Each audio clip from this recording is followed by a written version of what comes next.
When I was 22, I landed a job in New York City. Although I was living in Jersey at the time, commuting daily was out of the question.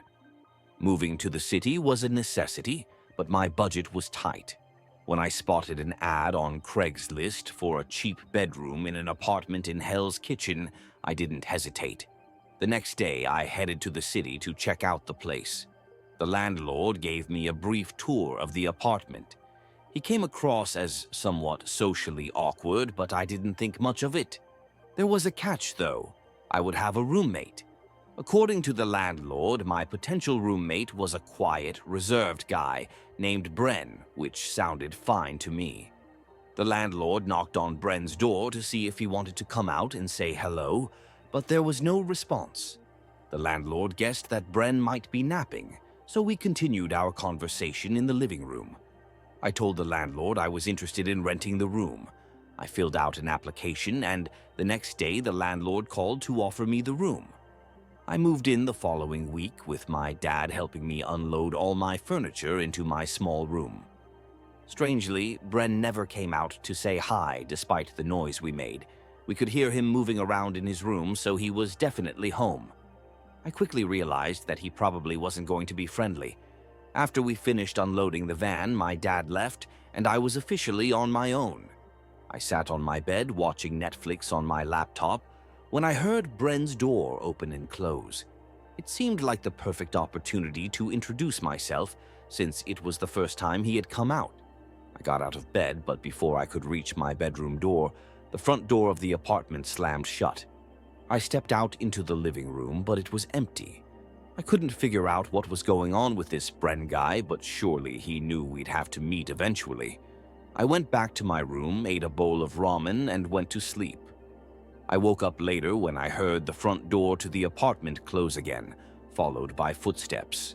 The creaky wood floor amplified the sound as the footsteps approached my door and then stopped. Sitting up, I glanced at the crack below the door and saw the outlines of feet illuminated by the light seeping in.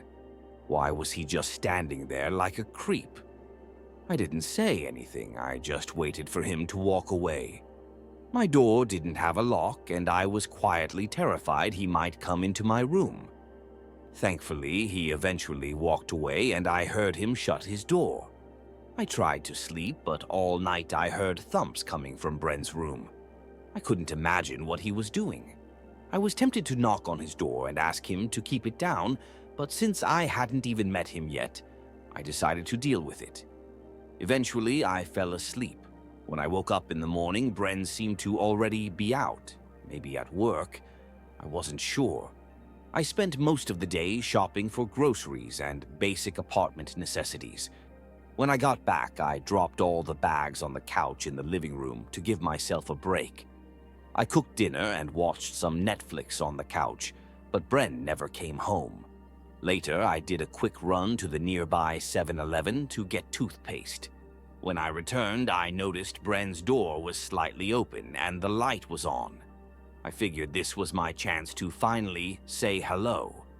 I walked over to his door, knocked lightly twice, and pushed it open. What I found was shocking. Or rather, what I didn't find. The room was completely empty. Not a single piece of furniture except for a solitary chair in the corner, the kind you'd find in a high school classroom. My heart started racing and I began to shake. I turned off the light in the room and shut the door, thinking that maybe Bren was in the process of moving out.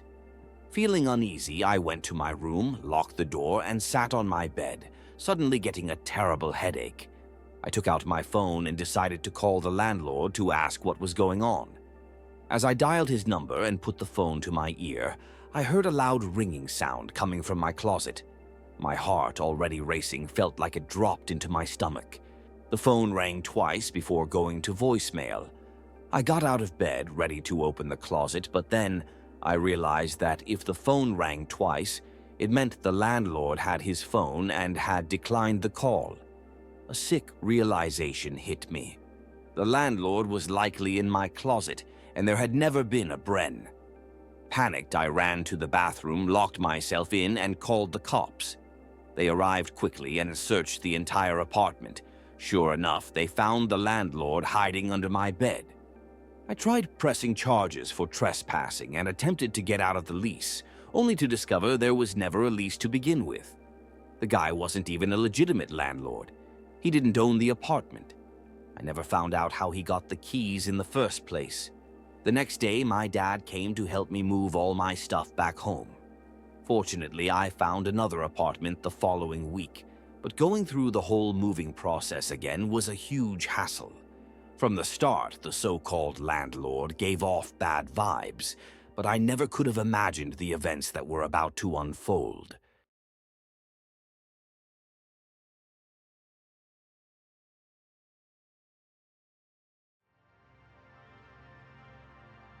When I got my first job after graduating college, I didn't have much money and had to move to a new city.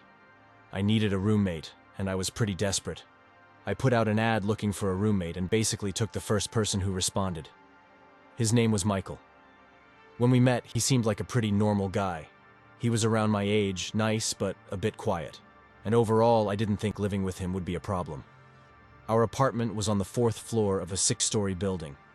It had 2 bedrooms, one at each end of the hallway, a bathroom, a kitchen, and a living room that we shared. During the first few weeks, I was mostly busy with work and didn't really talk to or see Michael much. He mostly stayed in his room with the door shut, and I didn't mind that at all. Occasionally, I'd try to have a conversation with him if he happened to be out of his room, but he seemed like a pretty private guy and never really shared much about himself. This didn't bother me, as long as he paid his share of the rent and didn't mess up the place. I had no reason to complain. Then, about a month after moving in, I woke up in the middle of the night around 3 a.m. To my surprise, I saw Michael standing in the doorway of my bedroom, staring at me. I said, "Michael?" He stood there for at least 10 seconds, just looking at me, before finally saying that he wasn't sure if I was awake or not. He asked if he could borrow a pair of headphones. I told him I didn't have any, and he walked away. I lay there confused for a few minutes before finally falling back asleep. It was unlike him to do something like that. Overall, it was weird, but not overly strange. A few nights later, I woke up in the middle of the night again. This time, I saw Michael actually inside my room. I watched as he walked out and down the hall. I don't think he saw me, and I ended up falling back asleep again.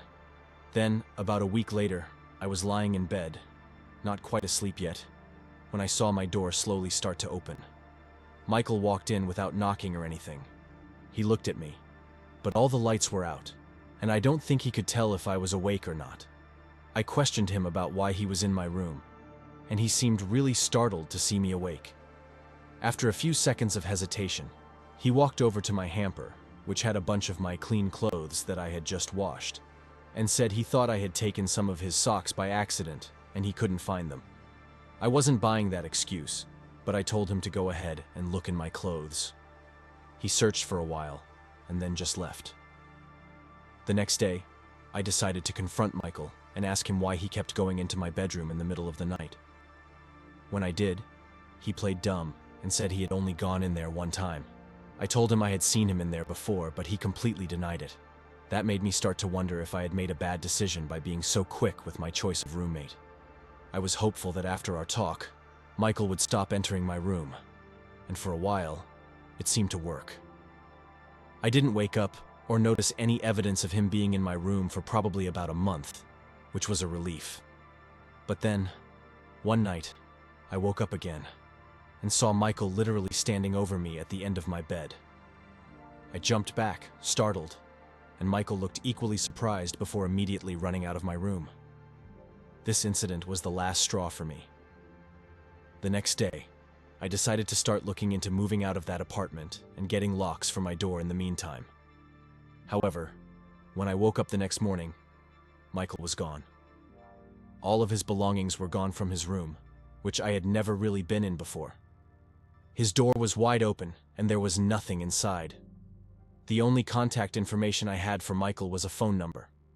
I tried calling and texting him, but I never received a response. I even tried looking him up online, but couldn't find him anywhere on social media.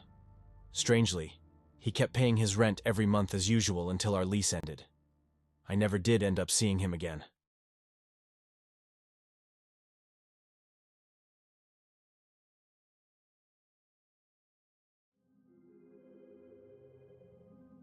Hi there, I'm Lindsay, and I'm here to share a wild story from my days as a graduate student back in 2005. This whole ordeal unfolded over a couple of months and ended up being a pretty transformative experience for me. After years of living with all kinds of roommates, students, professionals, guys, gals, you name it, I suddenly found myself in this huge apartment all by myself. I have no idea how it happened. It just did. So I went into full-on roommate search mode. I posted ads on Craigslist in the local paper's classified section and basically any online platform I could think of. I even printed out flyers and plastered them everywhere, from the school bulletin board to the laundromat and even the community board at Barnes & Noble. I was determined to find some roomies. My goal was to find 2 more people to split the rent with, making it comfortable for everyone. That way, we'd have an extra room to use however we wanted. Maybe a library, a group meeting spot, who knows? Although my name was on the lease, I wanted to make sure everyone felt like they had a say. I definitely didn't want to come off as some kind of tyrant landlord. In the past, I found myself in uncomfortable living situations and made a quick exit whenever possible. Luckily, it didn't take long before I received my first inquiry. The caller's name was Franklin, or Frank for short. He had a pleasant voice and seemed genuinely interested in checking out the place. So we agreed to meet in the complex's community room the next morning. I had 2 reasons for choosing this location. Firstly, it was for my safety. If he turned out to be a bit odd, meeting in a public place would minimize any risks. Secondly, he wouldn't know the exact apartment, reducing the chances of any unwanted incidents. Thankfully, it turned out that these precautions were unnecessary this time. Franklin had recently moved here after completing college out west. He was drawn to the area because of its abundance of publishing houses. Ever since high school, his dream had been to follow in the footsteps of Scott Fitzgerald. He admired the bohemian lifestyle portrayed in Fitzgerald's works and wanted to experience something similar. Fortunately, he was financially stable, thanks to an annual check from his grandfather's estate. After a few minutes of conversation, I felt confident that he wasn't there to cause any trouble.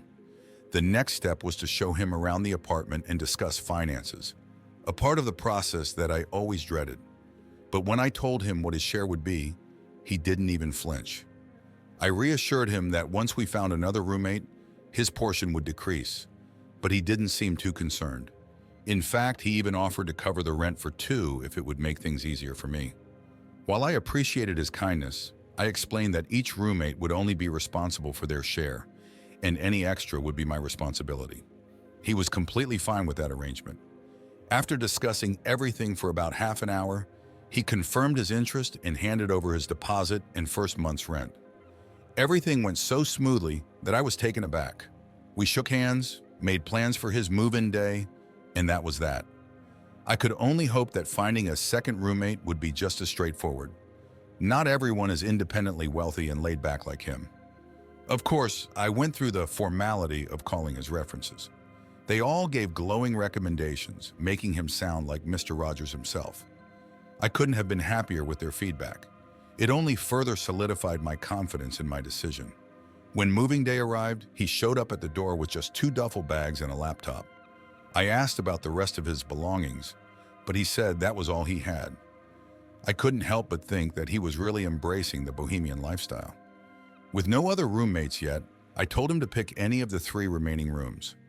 After a brief moment of consideration, he chose the one across from mine. At the time, I didn't think much of it. It was the second largest room after all, and probably the one I would have chosen myself. Living with him turned out to be much easier than I had experienced in the past. Every time we went to the market, he insisted on covering the bill, despite my attempts to refuse. His reasoning was that we both worked hard and deserved to eat well. Besides, with just the 2 of us, it wasn't that much anyway. His words gave me pause. It almost sounded like he was implying we were a couple. I paused for a moment, trying to understand why he might have thought that. Had I inadvertently given him the wrong impression? I couldn't recall flirting or saying anything that could have led him on. Perhaps I had just misunderstood his intentions. After all, he had never made any physical advances towards me, and he must have known that I was interested in women. I pushed the thought aside and carried on with my day. Understanding how men thought was always a mystery to me anyway. About a month into living together, we decided to host a small housewarming party to help Frank get to know some people. I invited a few friends from work and acquaintances from the complex. It wasn't a huge affair, only about 15 people were invited, and only 8 showed up. Frank made sure we had plenty of alcohol and food, and the night turned out to be a great success. Everyone seemed to be enjoying themselves, and Frank took on the role of the bartender, impressing us all with his knowledge of mixed drinks. As the party wound down around 1 a.m., we spent the next hour cleaning up empty bottles and other party remnants. Once we were done, I started the dishwasher and sat down on the couch to rest. Soon after, Frank joined me. I could tell he was still a bit tipsy. We chatted about how the party had gone, and he mentioned how cool the people he had met were. I'm not sure what I was about to say next, but before I could, Frank leaned over and kissed me on the lips. I was completely taken aback. It was not something I had expected at all. Unsure of how to respond, I sat there in shock while he looked at me with a lopsided smile. It was clear that I needed to address this before it went any further. It was likely that he had developed feelings for me, and given that we had to live together, it was crucial to address the situation immediately. My goal was to make it clear that I valued our friendship but couldn't pursue anything beyond that because I wasn't attracted to men. Rejecting his advances wasn't a reflection on him personally. He was a good guy and attractive, but I simply didn't feel that way about men. I apologized if he felt embarrassed by the situation. I never intended to hurt his feelings, but he didn't respond much except to look down and mutter, "Yeah, sure." After that, he stomped off to his room like an angry child. Still feeling a bit buzzed and exhausted myself, I decided to let him cool off for the night. Hopefully, Frank would sulk in his room for a while and eventually pass out. Then we could discuss the whole incident in the morning with clearer heads. I must not have been asleep for long when I suddenly woke up choking, unable to breathe. My initial thought was that I was choking on vomit, but I quickly dismissed that idea. I hadn't drunk enough for that to be likely. As I opened my eyes, I realized Frank was sitting on top of me, attempting to strangle me. Thanks to the nightlight next to my bed, I could see his face clearly. There was no emotion there, no anger, no sadness, just emptiness. Instinctively, my body began to fight back, kicking and slapping, but he continued to choke me relentlessly. Just as I began to lose hope, I remembered something my father had once told me when I was a girl. Go for a man's eyes. Poke them out or something. Nobody can hold on to you when they're blinded. It sounded barbaric, but I had nothing to lose. So I reached for his right eye socket and jammed my thumb into it. It didn't take long before I felt the eyeball pop out, and true to my father's words, Frank instinctively grabbed for it. Seizing the opportunity, I pushed him away, and he stood up beside the bed, screaming in agony, his hand covering the empty socket as blood streamed down his face. I couldn't stop coughing, but I knew that gouging his eye wouldn't hold his attention forever. So I grabbed my phone from the nightstand and dashed into the bathroom, slamming and locking the door behind me. Dialing 911, I could hear him pounding on the door, trying to break in before I could secure the knob. He must have heard me shouting to the operator as the banging and yelling abruptly ceased. The operator kept me on the line until the police arrived, which helped distract me from the pain in my throat. When the officers arrived, I provided them with a description of Frank. They dispatched additional units to search the neighborhood, but I assured them he wouldn't be hard to spot. Odds were slim that they'd encounter another man with his eyeball hanging out. Before long, I heard over the police radio that Frank had been located. They brought him back to the complex for me to visually confirm his identity, and unsurprisingly, it was indeed him. Frank refused to meet my gaze, still clutching his hand over the dangling eyeball. Once I confirmed his identity, they took him away to the hospital, and I would soon follow in the back of an ambulance. Unfortunately, the damage to his eye was irreparable. Not only had I pulled it out, but my nails had also sliced it up badly. Physically, I came out relatively okay in the long run, but mentally, things weren't so rosy. My journey to peace has been arduous, and I doubt things will ever return to normal. As for the legal case, Frank took a plea deal and likely won't be out until he's 50. His lawyer advised him that a jury would likely impose a harsher sentence given his prior record and reputation. And speaking of his reputation, it turns out his whole nice guy, aspiring writer, loved by all persona was a complete sham back in his hometown. He was both feared and despised, having a history of trouble with the law since he was just 12. The only reason he received such glowing references was that he threatened those who spoke against him and their families. They were more than eager to see him leave their city and stay far away. Essentially, he was the town bully.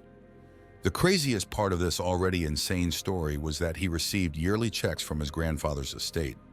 The old man had invented something like the paperclip, so the family was swimming in money.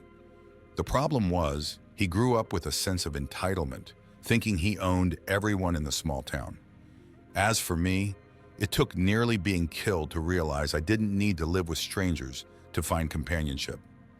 I eventually moved out of that large apartment and into a cozy one-bedroom. If I wanted to socialize, my neighbors were always happy to chat. One of them turned out to be a wonderful guy, and we got married 5 years ago. Now we're content sharing a modest 3-bedroom house with our son.